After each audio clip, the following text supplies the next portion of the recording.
welcome to an Everyday Canines video. In this episode on Running Context, we're talking about the importance of understanding your dog's top line and what it's telling you about their running contact. What am I meaning by top line? So if I stand up Swift, I'm talking about her top line here.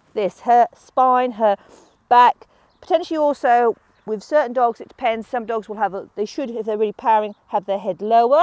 So we're talking about this top line. Basically the position of the spine in relation to the contact equipment. When we've got a nice running contact, what we want to see is that top line remaining parallel to the plank. This is on a dog walk, bear in mind, I will talk something different on an A-frame, but on a dog walk you want it parallel to the plank and then to the ground. So if we imagine there's a line running just above this plank of the dog walk all the way down and then curving slightly as it veers off. Imagine it's like a tunnel.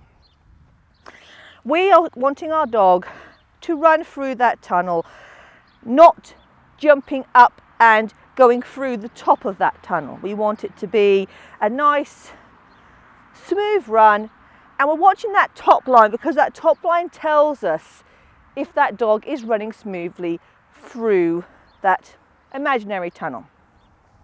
So as the dog's coming to the contact, it should be still like this, it should be still, and then it's going to be curving slightly as it reaches the ground. The problem we might have is if the dog isn't hitting that top line correctly, because then what we're finding is the dog is jumping. So with Sparrow, you'll see that we get down, it's nice, and then what will happen is, if that's my top line, and she'll go through the top line because she's leaping off. This is something that's hard to see with the naked eye. You can see it, I know, because I'm experienced with Sparrow, I know it. It is one of these things that is easier to see with video.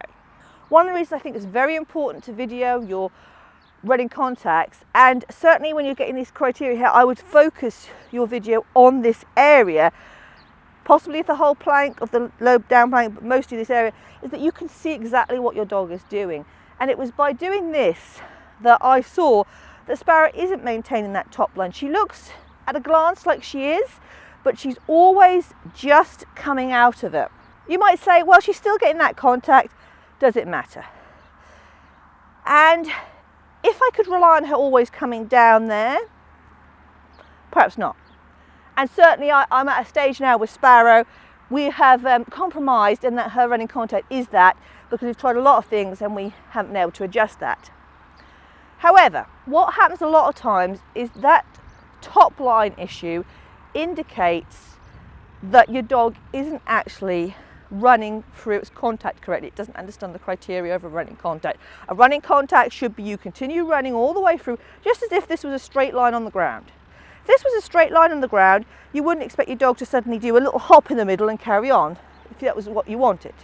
So when your dog is not doing this lovely smooth top line, it's telling you that there's a possibility that in a competition environment, when they're hyped up, they may miss their contact, because they are just leaping off. And leaping off is not what we want in any shape or form. If our dogs are leaping off, even if it's in the contact area, eventually there's a high chance it's going to end up being leaping here. Now, we've been doing some running contacts here with Sparrow as demos. She's a grade 7 dog, so we clearly have been able to do this in competition. And she is also 7. We've been doing running contacts since she was about, I think 3, maybe 2 actually, maybe 2. I think they so she's been doing running contacts a long time. But we have never been consistent, and part of that problem is a failure to understand the criteria that she runs through the contact, she doesn't leap. And the problem is that becomes in a pattern that they can leap off further and further, especially when they get excited. This is why the top line is important. It's important to understand this as part of your running contact. I've seen people with some lovely, what they feel a lovely running contact. When you look at the dog's top line, the dog is not running, it is leaping. Often that's where people are when they begin out. They think, oh, that's beautiful, the dog is powering, and they like it. But it is something that is potentially going to catch you out later on in competition, because what happens is the dog will then start leaping off earlier and earlier. You'll start losing the criteria. The other thing to bear in mind, when your dog is powering through in this lovely flowing motion, they're keeping up their momentum. When they do this leap, they are effectively, it's like doing a jump. So they have effectively broken their flowing motion, and with the leap and the stop, they are having to then recollect themselves and start off again. They're not actually smoothly running. So you wouldn't expect someone in a running race to suddenly do a hop, and that would be faster than someone doing it as a straight out run. So we are losing a little bit of momentum. It might not even matter that much with a dog if they're fast, but it is something to bear in mind. It just isn't quite right. So the top line is a very important element of your running contacts. Film your runs, look at it. What if your dog doesn't have a great top line when they're running? It becomes a training issue. Then you need to look at your criteria. You need to look at, what am I rewarding? Usually when the dog is leaping, it means you have rewarded leaping. I know I've done that with Sparrow. When we started off, I didn't even know that was an issue.